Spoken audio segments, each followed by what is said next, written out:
Right here we have is John. May you introduce yourself? Definitely. Oh, yes. Thank you. So, John, where did you grow up and where was you raised? I grew up in Roseland, New Jersey, Oh, and nice. just up the road from here. Oh, nice. So, is your family from there? My father was from Newark, and my nice. mother was from Nutley. Oh, nice. How many siblings do you have, brothers and sisters? I have one brother and two sisters. Oh, nice. Are you the oldest or youngest? Oh, the oldest. Oh, nice. So they all look up to you, as they should. Yeah, I don't know that they would. They might, we have a great relationship. We all look out for each other as we live. Oh, that's good. Yeah, Aw. nobody's allowed to not participate and be involved. That's always the way we looked at it. Oh, that's good. So Well, everybody's always involved. Yeah, when somebody needs something, we're all there for Oh, that's great to have a supportive family and siblings as well. them. Absolutely. What are your favorite memories with them? My dad was a police officer in Roseland. We didn't have a lot of money growing up, so we would go on vacation to different places in the woods usually. He bought a tent, and we would all stay in this tent on this little lake up in New Hampshire, and we'd spend 2 weeks there. And, it was just turmoil and yelling at each other because everybody fights in a small 8x8 tent. Oh, yeah. With 6 people in there and a dog, and but it was just great times. Just so much fun. So you had a family dog as well? Oh, I always had dogs my whole life. Oh, nice. Yeah. It's part of my life. I have to have a dog. Oh, nice. So you have a dog currently as well? Yes. Oh, nice. My dog just passed in October. I had a yellow lab for 13 years. Oh, wow. And she passed in October, and then a little bit later. No, I think she was actually August, and then in October I got my oil changed over in East Hanover, and I had 2 hours to kill, and I remembered a dog shelter in the area, so I said, let me just go there and see. And I said, you got any little dogs? And I get in there, and they said, we have these twin dogs, and my wife is not a big fan of dogs, and I was like, there's no way I'm getting 2. They said, do you have anything else? And they said, yeah, we have this little dog from Kentucky that just came in, but we don't know much about it. And I said, let me see it. They brought this thing out. It's the cutest little thing you've ever seen in your life. And I'm a big dog person, but this thing is just, it's I first thought it was a corgi, those little English dogs that the Queen had with the ears that stick straight up and they're real chubby. Oh, yeah. That's kind of what it looked like when we got it, but it's a little bit beagle, and then it's Chihuahua and Siberian Husky. Oh, that's a pretty mix. Stuff. So a big giant dog and this little tiny Chihuahua, and she's very cute though. But she's a little bit of a pain because she goes to the bathroom a lot. Now she's not getting it perfectly yet, but she's getting it. Oh, that's pretty mixed. Yeah, yeah, she's a cute little thing. I'll show you a picture. Oh, thank you. What is your parents' nationality? So my dad is Irish and Italian, and my mother was just about all Irish, English, a bunch of different things. Oh, but nice. Mostly Irish. Oh, nice. How long have you been married? And can you explain your love story? So I've been married for 26 years. Oh, wow. And, Congratulations.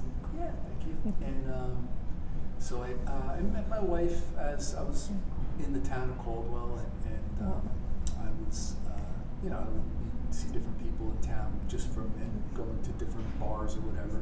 And so a couple times we would talk. And as time went on, we one night for my birthday, a couple of friends of mine went to Cedar Grove to the Grasshopper, and she was in there with her friend. And we got talking, and decided to go out. And that was it. Oh, that's Just started right nice. there. Oh. Yeah, so it was nice. Do you guys have a favorite hobby you share together? She likes being in the woods and stuff too. I mean that was that's actually awesome. our first the first time we went away together. We went to that little cabin that I built, and it was only 8x10, and I had just a little bed in the back corner of it, and it was pretty close to 0 degrees in that cabin. I had no wood stove or anything, but I had really warm blankets and everything. And she got through it with me because I did winter camping and all those different things. Not much I can survive with those, but she trooped through all of it. I guess. And I helped her climb the mountain. We did this one mountain. It's called Owl's Head up there, and she borrowed her friend's ski outfit. So I'm helping her up the mountain climbing Aw. in this little pink ski outfit, which was kind of funny. Aw. But she made it through, and I said, she's a good one. Oh, that's so sweet. Oh. Yeah. So, what are some of your family traditions? I know you explained it earlier, but any other family traditions? I mean, we all did a lot of hiking with the kids when they were little. Like, had one kid in the back of me, the other in front of me, backpacks going up the mountains. Oh, that's cute. I got a boat. We have a little lake house also in Pennsylvania, and so we've got a boat there, and they all like to do all the water sports, and everybody fishes, and all those different things. Oh, nice. So that's good. Everybody relates on being outdoors and everything. Yeah, Enjoy the weather and Yeah, outdoorness. all very much outdoors. Oh, nice. Did you have grandparents? If so, where were they born, and when did you? What do you remember about them? So my father's parents. My father had a tough kind of upbringing down here. He started down here. My grandfather, his whole family came from Italy, and northern Italy. I think almost on the top border with Switzerland, I guess. Oh, nice. And they came to Newark to here, and he stayed here, and then the rest of them all went to California. And he was in the fire. He was a fireman. He was in World War II. He was an engine guy on the boat in World War II. So then when he came to Newark here, he got on the fire department, and he became the engine runner on a fireboat down here. Oh. But he died when my father was 7 years old. Oh. And so then he had a little pension, but there was no family. So, and my father had no brothers and sisters. And then his mother started to go blind, and at 17, she went blind, and she passed away when he went to Korea. My father joined the service the first time at 15 and got caught. He joined the Navy, they kicked him out, and joined the Marine Corps. At 17, went overseas, ended up getting hepatitis, and spent a year in the hospital there, and then got out of the Marine Corps and came back, got on the police department in Roseanne. So he had a tough upbringing, but I never met my grandparents there. My mother's father, I never knew him, and my grandmother, my mother had two sisters and two brothers. One of the brothers died, but the other brother was kind of a little bit messed up, had trouble, social problems. And the two sisters, one of them had 12 kids, the other had 10 kids. Oh, wow. So my grandmother's hands were full all the time, and she lived with one of my cousins, with one of the hands. So she didn't even really know who we were. Oh, wow. She had so many kids. Big family. So many grandkids. It was 24 grandkids, 26 grandkids. 26? Oh, wow. So she didn't really know who I was. We didn't have a great relationship because I just never spent any time with her. Oh, because she has so many. Yeah, it was just, there was too much going. The one thing I do remember, she had one of those Jesus paintings in her room that she did. It was watercolor, the old paint by number ones. Oh, but cool. the thing would follow you. Its eyes. I saw those pictures before. Yeah, it was freaky. Oh no. Oh, well, that's interesting. There's a long lifelong of troopers in your family. So that's awesome. People that like my grandfather was a fireman, and then my father was a cop, and then I was a cop. Oh wow. Oh, well, in the field of helping people, that's beautiful. Yeah. Oh, nice. Passing on. And my sister is a nurse, and my other sister's a teacher. Oh wow. Yeah. So, my brother had his own business, tile business. Oh wow. Oh, he has a tile business? Yeah. Oh, that's nice. Yeah, he's gotten away from it now. He's it's very hard work. So he's 60 something, just 60. And so he retired from that. He's just got a little job now, just to make ends meet. Oh, nice. Yeah. Good night. Take care. No worries. Oh, worries. So can you explain your first job and? Yeah, I mean, I had a bunch of little jobs as a kid. I had newspapers, newspapers. I worked at a big sale that they had selling ski stuff. It was a sporting goods store, and they rented a building. I went in there and worked for like 3 weeks doing that, helping them set stuff up. It was just a little job. But then, the real jobs, the real things I started with, I went to college. And started doing tree work, cutting down trees, and also framing houses, carpentry, that kind of thing. Oh, nice. But I really enjoyed tree work. I thought that was a lot of fun, climbing, taking trees down, pruning trees, planting trees, all that. Oh, nice. Oh. Can you explain your experience, your working experience of your career? Yeah, I mean, like I said, I Yes. went to college in North Dakota for Yeah. fish game and wildlife management. I actually Nice. wanted to be I wanted to work in a fish hatchery. Nice. One of the things my dad did when I was young also is he brought home a box full of magazines, all outdoor life, sports and field, and all kinds of fishing and hunting magazines. And he brought them home because they were in the library, they were throwing them out. So he brought home this huge box full of stuff. And I was 15 or 16, and I just lost myself in all of that. I wasn't much into sports, like the other stuff. I went out for football, but didn't enjoy it. And then I just got involved in all the fishing stuff and really, really took off. And so I really wanted to work in a fish hatchery. And I went to college for fish game and wildlife management out in North Dakota. Got done with that, got back home, and it was a 2-year school, and I was starting to go for biology, thinking I was still going to go that direction. And then I was doing the tree work because I had to make money too. So I was cutting trees, climbing, and it was 0 degrees in the winter. And I said, I can't keep doing this tree work thing. I can't feel my fingers, climbing up in a tree.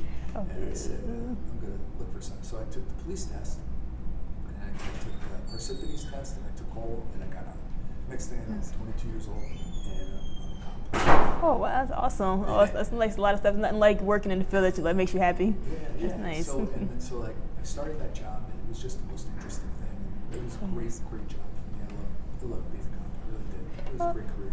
Oh, nice. Oh, can you tell us a little bit more about being a cop? How many years have you been a cop? So I was 25 years. Oh, nice. Started when I was 22, Nice. and I was 47 when I retired. Oh, nice. I did everything. I was a patrolman.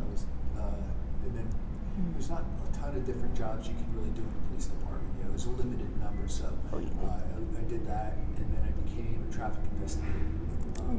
Then became an investigator, just a regular investigator, which was part of the detective bureau, and then also started the DARE program. Did the DARE program for 8 years, and really enjoyed that. As I said, I think that was a great thing. Then I became a detective, and then detective bureau commander, and then became captain and then chief of the department. Oh, wow. Oh, so you was all over in the police department. Oh, that's nice. I did almost every job. Oh, except nice. lieutenant. Oh, wow, that is everything. Yeah. Oh, that's The only awesome. job I never got was lieutenant. Oh, that's awesome. One thing I did, my dad was a juvenile officer, and I always wanted to be a juvenile officer. I thought that would be an interesting job because he did it. And I always enjoyed working with kids. But I got one case, one of our juvenile officer that I did have, he was out, so I said, I'll take it for you. And it was the biggest pain in the butt I ever. Worst case I ever worked on. It was just nobody was happy. Everybody was angry. There was no real good outcomes of it. It just was it was frustrating. Oh, So I was very happy to let juvenile go and do the other jobs. Oh, yeah, move around. Oh, nice. Yeah. Well, just and then like I said, I was detective bureau supervisor. I was detective sergeant, and I was the supervisor. So I went back to that, which I liked a lot better. Can you pick which one was your favorite out of all of them, or did My favorite job? My funnest time was when I was the DARE officer, just being in the schools with the kids. I mean, every day my cheeks hurt because I was smiling when you got in there. Oh. It was a lot of fun. It really was. And I think every position had its merits. I would say probably the only job that wasn't the most fun was when I became chief, because nobody's happy with you. You can't make it. And part of what motivated me in the job was doing a good job, and at the end of the day feeling good about the outcome of people reacting to you. Well, when you became chief, nobody was happy with you. Everybody was ticked off. The guys that you work with wanted more from you. The people, the council people, they wanted what they wanted, and the people on the street all wanted to complain to you. So that's all I did was just field complaints and try to. I said one time, I remember saying to myself one time, or to somebody who was by me, I wish one time somebody would come to me with a problem and the answer attached to it. Oh, right. I'm tired of answering everybody's problem. Oh, wow. So I did that, in 25 years I retired. Oh, nice. Oh, nice. Can you explain like a moment as a DARE officer? That's really interesting. That's working with kids. I would go to the classroom. We had there was 10 different lessons, so you were there for 10 weeks. And you'd get to the classroom and sit down with the kids, teach the class, there was lesson plans, the whole thing, which I had to go to a special school to learn how to become a dare officer. So you'd teach these lesson plans, and then you'd go to lunch with the children, sit with them, and then you would go and play kickball out on in the field or wherever it was the diamond. And so I would always be the pitcher, and the kids that were kind of snotty, I'd make sure that they had trouble kicking the ball, and the other kids made sure that the ball flew out of the stadium. So we had a lot of fun with that. And like I said, it was just fun. And I got married while I was dare officer, and at the Catholic school, they brought all the kids to my wedding, and they sat in the back of the church and cheered me on. My goodness, that's such a nice feeling. Really nice. It was really cute. Oh, that's really beautiful. Yeah, that's nice. So that was one of a really fun job. One of the most interesting, biggest learning job I had was detective bureau commander. Detective commander. Just learning all. Basically any case that came in, I had to review and make sure that everything was correct. And when it went to down here to Newark, everything was complete. Officers' reports are correct. All the paperwork, the I's were dotted, T's were crossed. So that was very interesting. Really, really helpful for my next positions as captain and chief. And captain was captain was a nice job because you didn't have to really. The chief made the decisions. I just brought him the information. Nice. And the chief, so I just made the snowballs. He had to throw them. Once you're the chief, you got to throw the snowballs. That's to finish the role. Yeah. And it was part of the job, so that's what he did. It was good. You too. It's interesting. It was very cool. Can you tell me a wild memory or a funny memory growing up?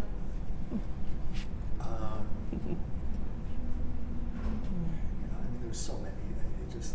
We were pretty wild kids. All kinds of crazy things. I feel like social media is more of a thing now. Back then it wasn't, so it was like an outdoor thing. It was fun. Thank goodness. Because we did some crazy things. I remember. I saw a friend of mine in Food Town, in my town, and we got talking the other day. And one of the things we used to do, I used to love to climb. I rock climbed, and that's actually I went to college in North Dakota because that's what I really wanted to do was become a rock climber, and then also do the fish and wildlife man, work at a fish hatchery. And but it was North Dakota doesn't have mountains. It was at the foot of the Turtle Mountains, which I should have kind of figured out. Turtle Mountains. That's not going to be very big. But one of the things we went one time in the winter. We went ice climbing, and we got ourselves into this crazy situation. We were laughing about it because we probably one mistake and you're dead. It was a waterfall, and we were climbing up on top of it, kind of like working off each other. Like he had my foot and a branch up here, and I'd swing him across, and he grabbed the other thing. It was a little bit of Spider-Man thing working. That was kind of wacky. And then all the stupid young guy stuff, like going down the shore, sleeping in houses that they were building down in like Seaside or something like that. But I'm not. The ocean isn't my favorite. The mountains are fun. That's really fun. That's interesting. They're both outdoors, but you like more of the mountains. Yeah, more nice. And lake, river, trout stream. I fly fish. Tie my own flies, make my own fishing rods. Nice. And you're a fisher as well. Yeah, that's my favorite thing. I still love to fish. That's awesome. That's most weekends. I'll be out, and I've really started to enjoy kayaking. That's something I really love. Nice. So I get out and kayak. I just this last a year and a half ago, I bought this boat up in Albany. It's a bigger canoe. Is what it is. It's called an Adirondack guide boat, and I had to build all the wood on it, and it was fun. It was a great project. It came out really good. So I've been playing around a lot with that. With the kayak, you have paddles. One paddle, one like this. With this boat, you have actual oars, so it's much faster. And it's just really comfortable. It's really kind of a step up from the kayak. Nice. So it's fun. That's really cool. Not to bring you too down, but just to know more about you, do you remember any a traumatic discrimination or any life event that you can recall that had an effect on you? As a cop, I saw bad things. That's part of what you give up. Well, the job is great, it's a great pension, all that stuff. And probably one of the worst was murder-suicide I was the first responding officer. I got to the house and the mother was screaming, and I was like, "What's going on?" She's like, "They're dead." I'm like, "What do you mean they're dead?" "They're both dead."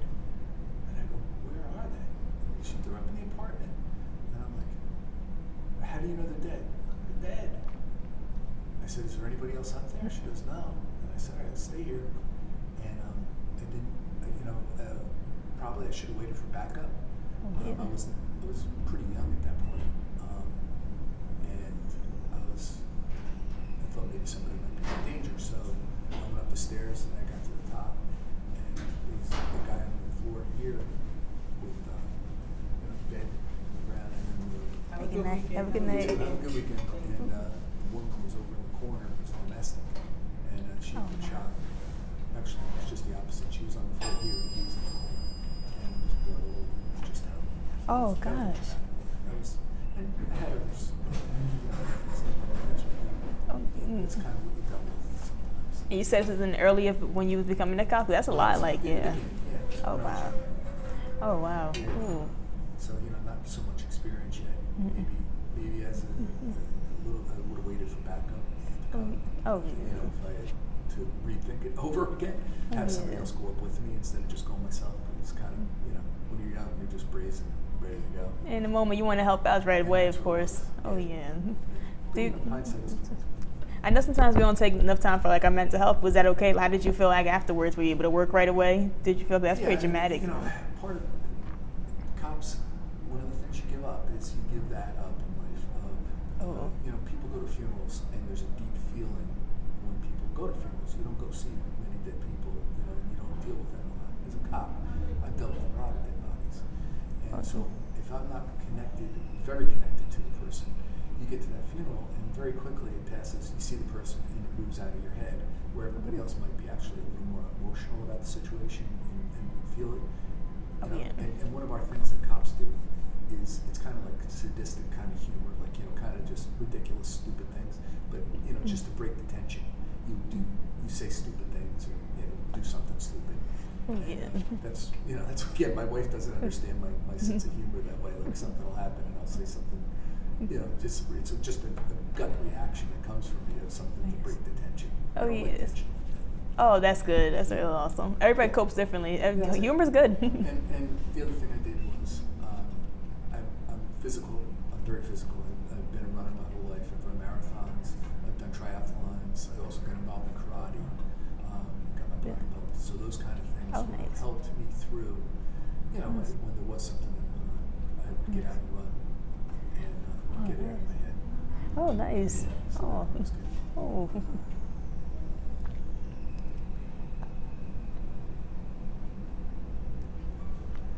What was your favorite memory growing up?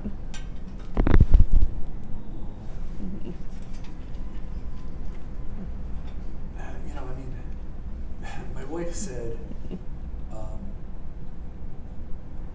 think, actually, we've just come to this conclusion that I might have grown up about 6 months ago. Before we got there, I've been growing up kind of this whole time. Oh, yeah. I've been a little immature, according to her. Hey, never late. So, favorite memory would be all through probably my children being born. It's my favorite memory. Oh, what a blessing. Oh. It is a blessing. Oh, It's yeah. exactly what it is. Yeah, Oh. those are the most important things. Oh.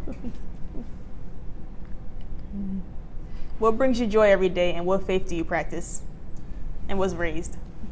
I'm Catholic, Oh, nice. and I'm not a devout Catholic in any way because I feel there's just too many. It's so ridiculous the things that have gone on in the Catholic Church. I took the classes. I know about the different religions, and I believe there's a God 100%. Oh yeah. I believe in my heart, I know there is. When I watched my daughter born, there's a few times in my life where I was like a behold, like just taken back and my breath was taken away knowing that there was a God. The day my daughter was born. Oh, nice. Oh, amen. Oh, That was no. hard. Oh, yeah. But that was one. And then one time walking, I was out just being my dog. Bridget that was a golden retriever. And I was walking between two mountaintops on this little like edge of snow between the two mountains. I was out by myself. I just went me and the dog, and I was up there, and the sky and the beauty of that place in that time was so incredible that it literally took my breath away. Oh wow! All God's creation. So that was that's another great memory. But there's so many like that. Oh well. How you doing? How you doing? How you doing? What are you most proud of? My kids. Oh, that's amazing. Yeah. And how many children do you have? Three. And two. How many daughters and sons? Oh, nice. Maybe almost. What is your favorite?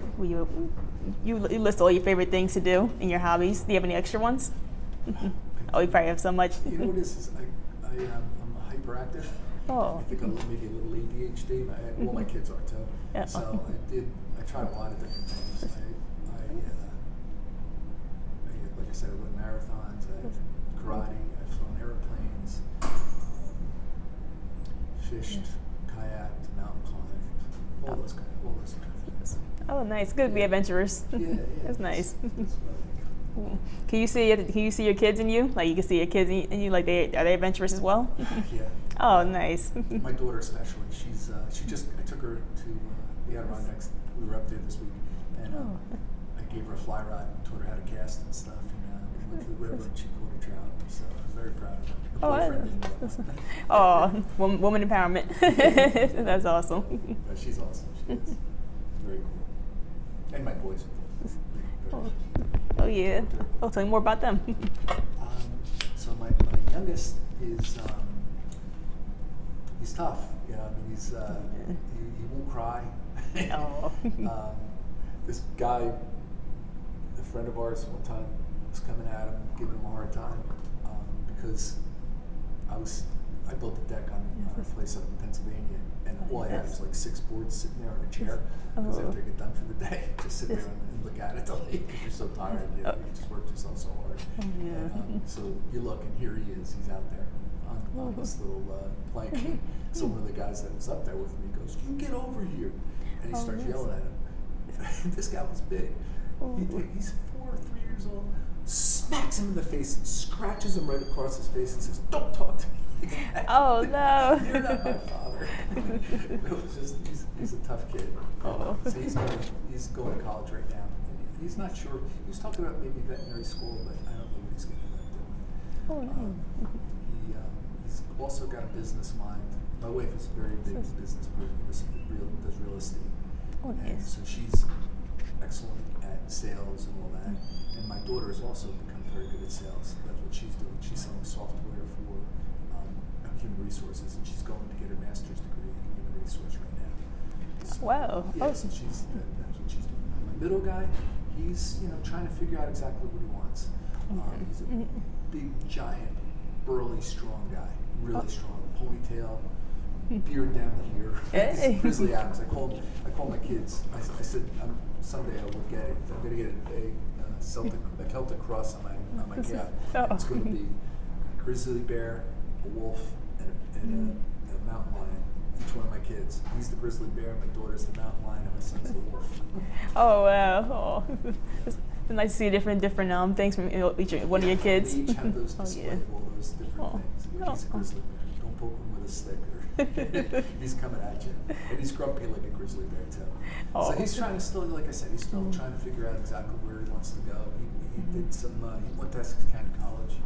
Oh, nice. Probably he'll be going back to school, but he's got a quick mind, and I'm not sure exactly what he's going to do. He's not sure he's going to get there. Oh, it will come. Yeah. Well, congratulations to your kids and all their success, and your family as well.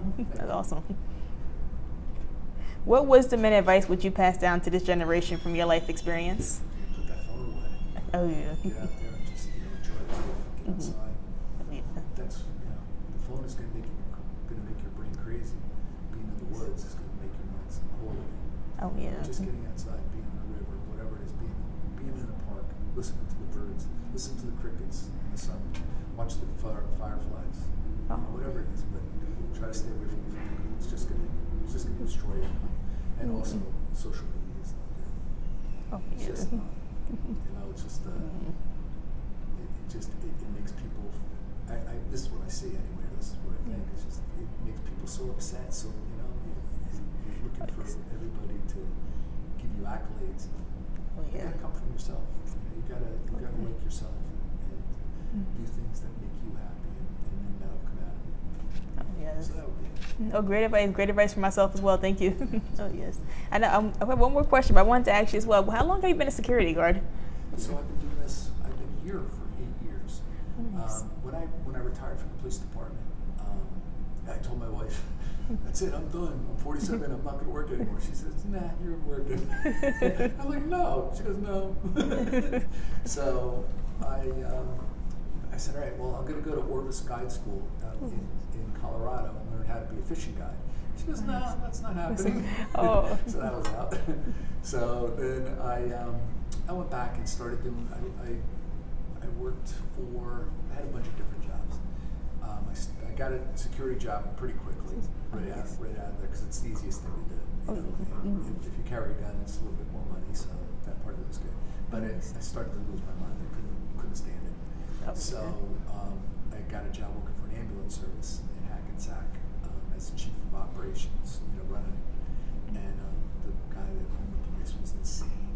He was insane. He had the George Washington Bridge tattooed on his chest, and he had the devil on one arm, and he's a little tiny 5'4" guy with this attitude that was just crazy. He grew up in New York City, and he had a bunch of tics, and it was just this guy who drove me. So I was making really good money, but just here, I couldn't listen to him anymore. He'd give me a hard time, and I'd come right back at him. That was unacceptable to him. So eventually I got fired. Actually, one day, one of the guys goes, "You ought to look at the paper." I go, "Why?" He goes, "Well, your job is being advertised." I look at the paper, and my job was being advertised. And I said to him, "Dave, I'm seeing that my job is in the paper." He goes, "Yeah, you don't listen to me." Oh my goodness. I said, "Yeah, all right." So finally, one day the axe fell there. So then I got a bed bug dog. A friend of mine who was the chief of North Caldwell, he was doing this job where you teach a dog how to, and it goes along a lot with hunting too, like hunting dogs, or also dogs for looking for drugs, all those different things. You get a dog and you teach it how to find scents. So there's bed bugs give off a scent, and when they're there, you teach them to sit. So I did that, and I got through the school for it. But I had a dog, and me and this dog, I've gotten along with dogs my whole life. I hated this dog, and this dog hated me. It was just, he was terrible. I've never had a male dog before also, and that might have been part of it. He was a black lab, and we just did not like each other. He would if he had the chance to get away from me, like when I had him on leash, he was doing his job, I had him doing it. He was listening to me. But as soon as he had the chance to get away from me, he was like, "Goodbye," boom, off he would take. It'd be hours before I could catch him again. And I'd be throwing things at him and screaming at him. He drove me crazy. So I did that job for a while, but then the hurricane hit in New York City, and that's where I was going. I was over there, and it was a terrible job. It was really, I would have to, at 10 o'clock at night, they'd call me for the next day. I'd have to get up at 4 in the morning and go over to wherever the hotel, wherever it was, get in New York traffic and live through all that stuff. It was just, so when the hurricane hit, I didn't have a chance to practice anymore, and I just kind of lost interest in it. One day the axe fell there too, so I was done with that. So then I came back to security, and I was working federal security for a while. And that's what all the federal buildings, and that was good. Except again, I got to the point where they were sending me places I didn't even know where I was going. I'd be driving, and I'm like, "Oh my God, I'm going the wrong way." I have to turn around and go back because every day it was a different place. So this job came up 9 years ago, and the guy said, "You'll be in one place all the time. I'm not going to send you anywhere else, and it's 4 10-hour days." And I'm like, "That's it for me." So that's it. I took this job. Oh, nice. So it's been 9 years here. Oh, nice. And the nice state jobs are good with stability. Oh, yeah, nice. Well, it's the same thing. And I was on the 4th floor, but I decided to come down here to the 2nd floor when it just was. It got to be a bit much up there. And actually better a lot of times by myself. Oh yeah. Kind of a little bit alone. So it's worth that. Well, you helped a lot of people here as security guard. The clients too. You helped them a lot, and even as co-workers. Yeah, it's good. That's it's what I enjoy. That part of this is the fun part of the job. If somebody needs something, we're going to figure it out. That's what I always tell them. If you need something, we'll figure it out. That's one of the things in the beginning when when we first started here, we didn't have these machines.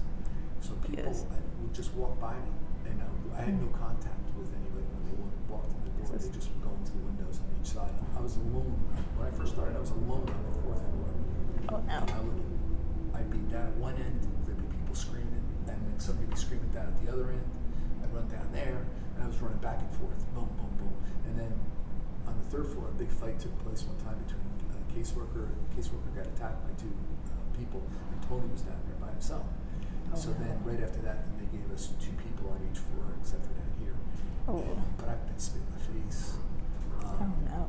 Over on this side, it was on the 4th floor on the northeast side. I was walking.